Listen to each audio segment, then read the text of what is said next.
Hello friends, welcome to my channel miracle of God. जय श्री राम, जय नीम करौरी महाराज जी। आज मैं आपको बताऊंगी नीम करौरी महाराज जी की सिद्धि माँ की एक ऐसी अनसुनी कहानी जो बहुत डरावनी है। जानना चाहेंगे ऐसी डरावनी कहानी क्या हुआ था सिद्धि माँ और उनके भक्तों के साथ? क्या सच में उनका सामना किसी आत्मा से हुआ था? यदि आप जानना चाहते हैं एक अनसुनी अद्भुत कहानी, राम नाम का चमत्कार, महाराज जी का चमत्कार, तो मेरी इस वीडियो को पूरा देखिएगा। पसंद आए तो लाइक जरूर कीजिएगा। कमेंट में जय श्री राम या नीम करौरी महाराज जी लिखना ना भूलिएगा, ताकि मैं नीम करौरी महाराज जी, कैची धाम, श्री सिद्धि माँ की अद्भुत कहानियां आपके लिए लाती रहूं। जहां तक आपको मैं बता चुकी हूँ, श्री सिद्धि माँ पुस्तक में बड़ी ही रोचक कहानियां थी। बाबा के चमत्कार थे, श्री सिद्धि माँ के चमत्कार थे। जयाजी द्वारा यह प्रस्तुत सुंदर किताब, जिसमें हमें बहुत कुछ जानने को मिलता है। ऐसी ही एक कहानी मैंने पढ़ी। मुझे हैरानी भी हुई जब मैंने पढ़ा कि माँ एक बार अपने भक्तों के साथ एकांतवास की यात्रा के लिए एक ऐसी जगह गई जहां पर आप हैरान हो जाएंगे कि उनके साथ हुआ क्या। चलिए हम जानते हैं कि क्या हुआ था। वीडियो को एंड तक जरूर देखिएगा। श्री सिद्धि माँ, जया जी और कैची धाम के कुछ भक्तों के साथ माँ एकांतवास के लिए गईं। माँ एकांतवास के लिए काफी समय के लिए जाया करती थी। जगह जगह सुंदर वातावरण और शांति वाले वातावरण में माँ को रहना बहुत पसंद था, इसलिए माँ एकांतवास में अक्सर जाया करती थी। एक दिन जब माँ पहाड़ों के बीच एक ऐसे सुनसान महल में पहुंची जो अंग्रेजों के समय बनाया हुआ था। जब ब्रिटिश साम्राज्य हम पर शासन करे हुए थे, उस समय उन्होंने एक कॉटेज बनवाया था। वह देखने में बहुत सुंदर था, परंतु वहां पर धूल मिट्टी ऐसे जमी हुई थी।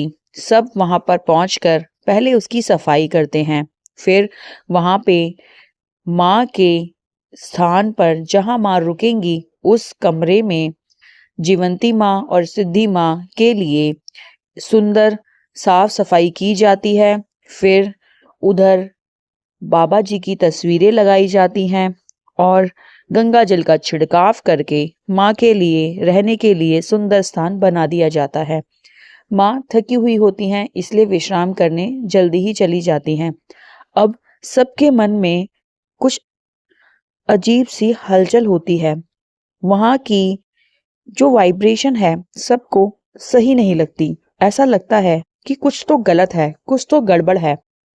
इसलिए सब फैसला करते हैं कि हम अलग अलग कमरे में ना रुककर एक बड़े हॉल में रुकेंगे। ऐसा ही सब निर्णय लेते हैं और एक हॉल में रुकते हैं। जब रात होती है और रात को 12 बजे के बाद अचानक वह देखते हैं कि ऊपर किसी के चलने की आवाज आ रही है, और चलने की आवाज के साथ साथ पायल की आवाज भी आ रही है। पायल जो औरतें पहनती हैं। सब वह आवाज सुनते हैं और जाग जाते हैं और कहते हैं, आप सबने भी सुना? सब कहते हैं, हाँ हमने सुना। सब बहुत घबरा जाते हैं और वह पूरी रात उनको आवाज आती है। अगले ही दिन वह सब यह बात श्री सिद्धि माँ जी को बताते हैं। माँ, रात को हम सो नहीं पाए, हमें कुछ अजीब सी हलचल महसूस हुई थी और पायल की आवाज भी आई थी। माँ कहती हैं, जीवंती माँ, और मेरे साथ भी यही हुआ। रात को हम भी ठीक से नहीं सो पाए थे, हमें भी ऐसी आवाज आई थी। हम सबको एक काम करना है, हमें यहाँ के आसपास के बुजुर्गों को बुलाकर पूछना चाहिए कि यहाँ पे क्या कोई आत्मा है। तब वह आसपास के विद्वान लोगों को बुलाते हैं और पूरी जानकारी प्राप्त करने की कोशिश करते हैं, परंतु कोई कुछ नहीं बताता। फिर माँ के आग्रह करने पर एक बूढ़े व्यक्ति बताते हैं, माँ, कुछ समय पहले जब यहाँ पर अंग्रेज रहते थे, तब किसी ने यहाँ की एक स्थानीय महिला के साथ बुरा व्यवहार किया, जिसके कारण वह महिला इतना परेशान हुई कि उसने आत्महत्या कर ली, इसी छत से कूदकर। इसलिए उसकी आत्मा यहाँ भटकती है। परंतु माँ निश्चिंत रहिए, वह किसी को कभी कोई नुकसान नहीं पहुंचाती, ना आज तक कभी पहुंचाया है, क्योंकि वह उनके द्वारा परेशान की गई थी, यहाँ के स्थानीय लोगों के द्वारा नहीं।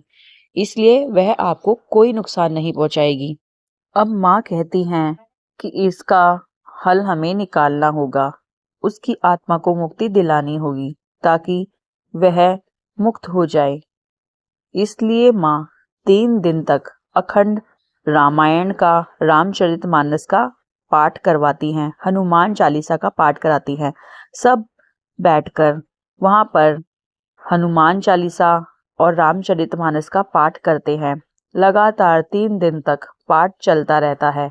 उसके 3 दिन बाद ही वहाँ पर पूजा कर कर, बाबा जी की आरती कर कर, वहाँ पर सब देखते हैं कि वातावरण शुद्ध हो गया है।